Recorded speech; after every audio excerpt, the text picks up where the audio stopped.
দীর্ঘ 2 দশকের ক্যারিয়ারে ভক্তদের অসংখ্য হিট সিনেমা উপহার দিয়েছেন ঢাকাই সিনেমার জনপ্রিয় নায়িকা অপু বিশ্বাস।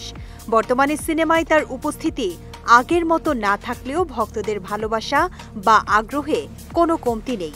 তবে রূপালী পর্দার চেয়ে তার ব্যক্তিজীবন নিয়েই আলোচনার ঝড় বইছে বেশি।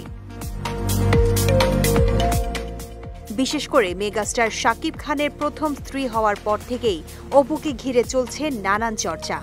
সম্প্রতি শাকিব খানের যুক্তরাষ্ট্র সফরের সময় প্রাক্তন স্ত্রী ও নায়িকা শবনম বুবলির সঙ্গে সাক্ষাৎ নিয়ে যখন ভক্তমহলে আলোচনা তুঙ্গে, তখন সবার নজর ছিল অপুর প্রতিক্রিয়ার দিকে।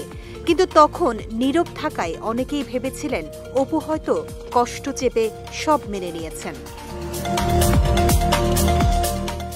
তবে এক পডকাস্টে এসে অপু বিশ্বাস ভক্তদের সেই ধারণা ভুল প্রমাণ করেছেন। তিনি জানান, নীরব থাকা মানেই হাল ছেড়ে দেয়া নয়। আসলে ব্যস্ততার কারণে ওই সময় তিনি সামাজিক মাধ্যমে সক্রিয় থাকতে পারেননি।